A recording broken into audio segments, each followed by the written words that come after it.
Friends, ಎಲ್ಲರಿಗೂ ನಮಸ್ಕಾರಗಳು. ಸೈಗಚಿಬ ಸೈಕಿರನ್ಗೆ ನಿಮ್ಮೆಲ್ಲರಿಗೂ ಸ್ವಾಗತ. ಎಲ್ಲರೂ ಸಹ ಗಣೇಶ ಚತುರ್ಥಿಯನ್ನು ಆಚರಣೆ ಮಾಡ್ತಾ ಇರ್ತೀರಿ.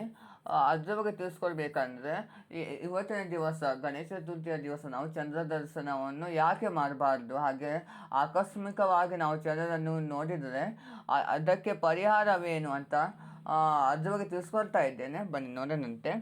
ಹಿರಿಯರು ಹೇಳ್ತಾನೆ ಇರ್ತಾರೆ, ಚಂದ್ರನನ್ನು ನಾವು ಈ ಗಣೇಶ ಚತುರ್ಥಿ ದಿವಸದಂದು ನೋಡಬಾರ್ದಂತ. ಇದಕ್ಕೆ ಪುರಾತನವಾದ ದಂತಕಥೆಯಲ್ಲಿ ಏನಿದೆ ಅನ್ನೋದಾದರೆ, ಒಂದು ದಿವಸ ಗಣೇಶ ಮೂಷಿಕ ವಾಹನದ ಮೇಲೆ ಚಂದ್ರಲೋಕದಲ್ಲಿ ಸಂಚಾರಕ್ಕೆ ಹೋಗ್ತಾನೆ. ಅಲ್ಲಿಂದ ಬರುವಾಗ ಗಣೇಶ ಕೈ ತುಂಬ ಸಹ ಮೋದಕ ಲಡ್ಡುಗಳನ್ನು ತೆಗೆದುಕೊಂಡು ಬಂದು ಇಲಿ ಮೇಲೆ ಬರ್ತಾ ಇರ್ತಾನೆ. ಇಲಿ ಮುಂದೆ ಒಂದ್ಸಲ ಇದು ಸರ್ಪ ಬರ್ತದೆ. ಸರ್ಪ ಬಂದಾಗ ಇಲಿ ಹೆದರಿ ಓಡಲು ಪ್ರಾರಂಭ ಮಾಡ್ತದೆ.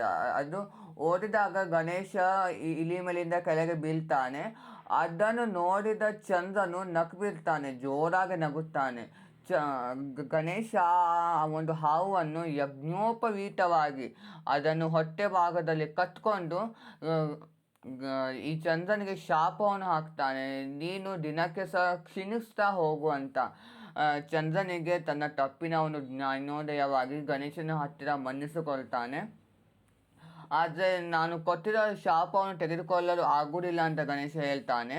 ನೀನು ಒಂದು ತಿಂಗಳಿಗೆ ಒಂದು ದಿವಸ ಹುಣ್ಣಿಮೆಯ ಒಂದು ಸಮಯದಲ್ಲಿ ಪೂರ್ಣ ಗಾತ್ರದಲ್ಲಿ ಇದ್ದರೆ, ಭಾದ್ರಪದನ ಮಾಸದ ಶುಕ್ಲ ಪಕ್ಷದ ಚತುರ್ಥಿ ದಿವಸದಂದು ನಿನ್ನನ್ನು ನೋಡಿದ್ರೆ ವಿನಾಕಾಲ ನಿಮ್ಮ ಮೇಲೆ ಒಂದು ಸುಳ್ಳಿನ ಆರೋಪ ಬರ್ತದೆ ಅಂತ ಗಣೇಶ ಚಂದ್ರನಿಗೆ ಹೇಳ್ತಾನೆ.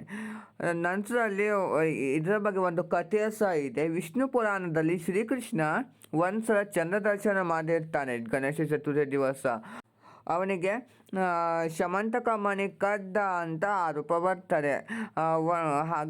ಹಾಗೆ ಅದು ಆದ ನಂತರ ಈ ಕೃಷ್ಣನಿಗೆ ತುಂಬಾ ಬೇಜಾರಾಗಿ ಜಾಂಬವಂತನ ಹತ್ತಿರ ಹೋಗಿ ಶಮಂತಕ ಮಣಿಯನ್ನು ತೆಗೆದುಕೊಂಡು ಬಂದು ಗಣೇಶನನ್ನು ತೋರಿಸಿದ ನಂತರ ಗಣೇಶ ಶಾಪನಿಂದ ವಿಮುಕ್ತಿ ಮಾಡ್ತಾನೆ ಕೃಷ್ಣನಿಗೆ ಅಂತ ನಂಬಿಕೆ. ಅಂದರೆ ಅದು ವಿಷ್ಣು ಪುರಾಣದಲ್ಲಿ ಸಹ ಉಲ್ಲೇಖಿಸಲಾಗಿದೆ.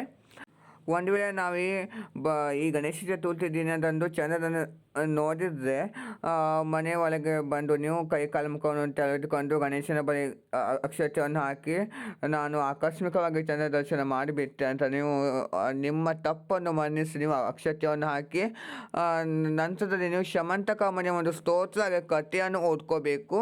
ಪ್ರತಿನಿತ್ಯ ಸಹ ಓದ್ಕೋಬೇಕು. ಮತ್ತು ಒಂದು ದಿವಸ ಈ ಗಣೇಶ ಚತುರ್ಥಿ ದಿವಸ ಒಂದೇ ಅದನ್ನು ಓದಿದ್ರೆ ಬರುವುದಿಲ್ಲ. ವೀಕ್ಲಿ 2 ಬಾರಿ ಅಥವಾ 1 ಬಾರಿಯನ್ನಾದರೂ ನೀವು ಅದನ್ನು ಓದಿಕೊಳ್ಳಿ.